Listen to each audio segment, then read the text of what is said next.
Hillary Clinton candidly outlined U.S. plans to overthrow Assad in Syria as a prelude to weakening Iran in a 2012 email released by WikiLeaks. Clinton argued that this criminal policy of regime change in Syria was being pursued in large part to help Israel isolate Iran and thereby weaken Tel Aviv's other regional foes like Hezbollah and Hamas by strategically cutting them off from, quote, their Iranian sponsor, since Syria would no longer be a transit point for Iranian training, assistance, and missiles. Specifically in the email, Clinton starts off by saying the best way to help Israel deal with Iran's growing nuclear capability is to help the people of Syria overthrow the regime of Bashar Assad. Negotiations to limit Iran's nuclear program will not solve Israel's security dilemma, nor will they stop Iran from improving the crucial part of any nuclear weapons program, the capability to enrich uranium. At best, the talks between the world's major powers and Iran that began in Istanbul this April will continue in Baghdad in May will enable Israel to postpone by a few months a decision whether to launch an attack on Iran that could provoke a major Middle East war. Iran's nuclear program and Syria's civil war may seem unconnected, but they are. For Israeli leaders, the real threat from a nuclear-armed Iran is not the prospect of an insane Iranian leader launching an unprovoked Iranian nuclear attack on Israel that would lead to the annihilation of both countries. What Israeli military leaders really worry about, but cannot talk about, is losing their nuclear monopoly. An Iranian nuclear weapons capability would not only end that nuclear monopoly, but also prompt other adversaries like Saudi Arabia and Egypt to go nuclear as well. The result would be a precarious nuclear balance in which Israel could not respond to provocations with conventional military strikes on Syria and Lebanon as it can today. If Iran were to reach the threshold of a nuclear weapons state, Tehran would find it much easier to call on its allies in Syria and Hezbollah to strike Israel, knowing that its nuclear weapons would serve as a deterrent to Israel responding against Iran itself. She continues, back to Syria. It is the strategic relationship between Iran and the regime of Bashar Assad in Syria that makes it possible for Iran to undermine Israel's security. Not through a direct attack, which in the 30 years of hostility between Iran and Israel has never occurred, but through its proxies in Lebanon like Hezbollah, that are sustained, armed, and trained by Iran via Syria. The end of the Assad regime would end this dangerous alliance. Israel's leadership understands very well why defeating Assad is now in its interests. She then goes on to quote the Israeli Defense Minister Ehud Barak in an interview with CNN's Christine Amanpour when he said that, quote, the toppling down of Assad will be a major blow to the radical axis, major blow to Iran. It's the only kind of outpost of the Iranian influence in the Arab world, and it will weaken dramatically both Hezbollah in Lebanon and Hamas and Islamic Jihad in Gaza. Clinton continued, bringing down Assad would not only be a massive boon to Israel's security, it would also ease Israel's understandable fear of losing its nuclear monopoly. Then, Israel and the United States might be able to develop a common view of when the Iranian program is so dangerous that military action could be warranted. Right now, it is the combination of Iran's strategic alliance with Syria and the steady progress in Iran's nuclear enrichment program that has led Israeli leaders to contemplate a surprise attack, if necessary, over the objections of Washington. With Assad gone and Iran no longer able to threaten Israel through its proxies, it is possible that the United States and Israel can agree on red lines for when Iran's program has crossed an unacceptable threshold. In short, the White House can ease the tension that has developed with Israel over Iran by doing the right thing in Syria. The rebellion in Syria has now lasted more than a year. The opposition is not going away, nor is the regime going to accept a diplomatic solution from the outside. With his life and his family at risk, only the threat or use of force will change the Syrian dictator Bashar Assad's mind. Clinton then cited the example of Libya and said Libya was an easier case. But other than the laudable purpose of saving Libyan civilians from likely attacks by Gaddafi's regime, the Libyan operation had no long-standing consequences for the region. Syria is harder, but success in Syria would be a transformative event for the Middle East. Not only would another ruthless dictator succumb to mass opposition on the streets, but the region would be changed for the better, as Iran would no longer have a foothold in the Middle East from which to threaten Israel and undermine stability in the region. Clinton then suggested a few ways in which Washington could bring about regime change in Syria.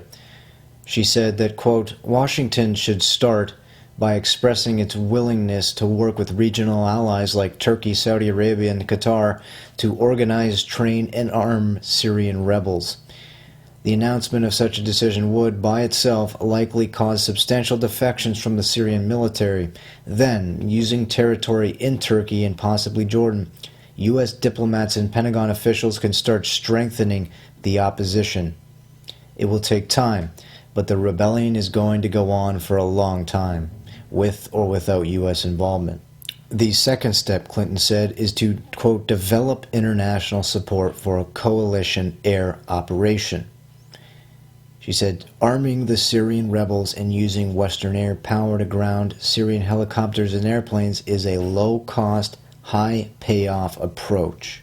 She goes on to say that as long as Washington's political leaders stay firm that no U.S. ground troops will be deployed, the cost to the United States will be limited. Victory may not come quickly or easily, but it will come, and the payoff will be substantial. Iran would be strategically isolated, unable to exert its influence in the Middle East. The resulting regime in Syria will see the United States as a friend and not an enemy. Washington would gain substantial recognition as fighting for the people in the Arab world, not the corrupt regimes. For Israel, the rationale for a bolt from the blue attack on Iran's nuclear facilities would be eased, and a new Syrian regime might well open up to early action on the frozen peace talks with Israel. Hezbollah in Lebanon would be cut off from its Iranian sponsors, since Syria would no longer be a transit point for Iranian training, assistance, and missiles. All of these strategic benefits and the prospect of saving thousands of civilians from murder at the hands of Assad, 10,000 have already been killed in the first year of the civil war. All of this, of course, was perfectly well understood by analysts for years, who had been saying that the main reason for the war in Syria was so that Israel can destroy one of its adversaries and weaken another. Recall the candid remarks given to the Jerusalem Post by the former Israeli ambassador to the U.S., Michael Oren, who told the paper that, quote, still, the greatest danger to Israel is by the strategic arc that extends from Tehran to Damascus to Beirut, and we saw the Assad regime as the keystone in that arc. That is a position we had well before the outbreak of hostilities in Syria. With the outbreak of hostilities, we continued to want Assad to go. As the Syria war has dragged on year after year, Israeli leaders have become very candid and outspoken about their desire to partition and fractionalize Syria into weaker, smaller statelets, as per the Oded Yanon plan of 1982.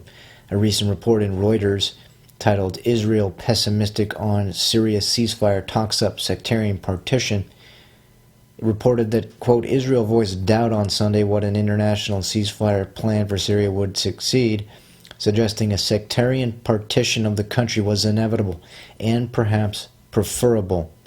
It goes on to quote the Israeli Defense Minister Moshe Yaalon, who said that, quote, unfortunately, we are going to face chronic instability for a very, very long period of time, and part of any grand strategy is to avoid the past, saying we are going to unify Syria. We know how to make an omelet from an egg. I don't know how to make an egg from an omelet. He goes on to say that, quote, we should realize that we are going to see enclaves, Alowistan, Syrian Kurdistan, Syrian Druzistan. They might cooperate or fight each other. The same article then quotes Ram Ben Barak, the Director General of Israel's Intelligence Ministry, who described partition of Syria as the, quote, only possible solution. He said, I think that ultimately Syria should be turned into regions under the control of whoever is there. Even more recently, we saw Israel's Chief of Staff, Gadi Eisenkot, suggests that Syria should be turned into 6 regions, stating that Syria will never return to its previous state and may be permanently divided into 6 distinct regions. A recent report in Sputnik News quoted several Israeli leaders hailing the prospect of a partition of Syria. Israeli President Reuven Rivlin stated that partition was effectively a reality and that Israel's only concern was to undermine Hezbollah and Iran. The Israeli Prime Minister Netanyahu, the article stated, has previously endorsed the creation of an independent Kurdish state, arguing it would be a bulwark of stability in the region. And that is effectively what has happened with the Kurds declaring a federal state in the north of Syria. A Jerusalem Online article reported on the recent meeting between Israeli President Reuven Rivlin and Vladimir Putin in Russia.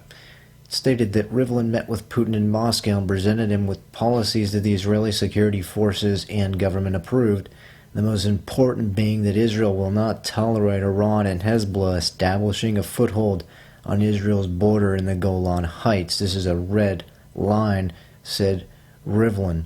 The report says that as of now, it is unclear how the Russian president responded, but it appears that Rivlin left the meeting satisfied and that President Putin stressed his commitment to Israel's security. This comes on the heels of Vladimir Putin's announcement that he will be withdrawing much of Russia's military presence in Syria as these peace talks are underway over the fate of Syria. The fact is that Putin and Russia are playing ball with the Oded plan. We have a report from AFP, February 19, 2016, with the headline, Russia warns Assad on vow to retake all of Syria.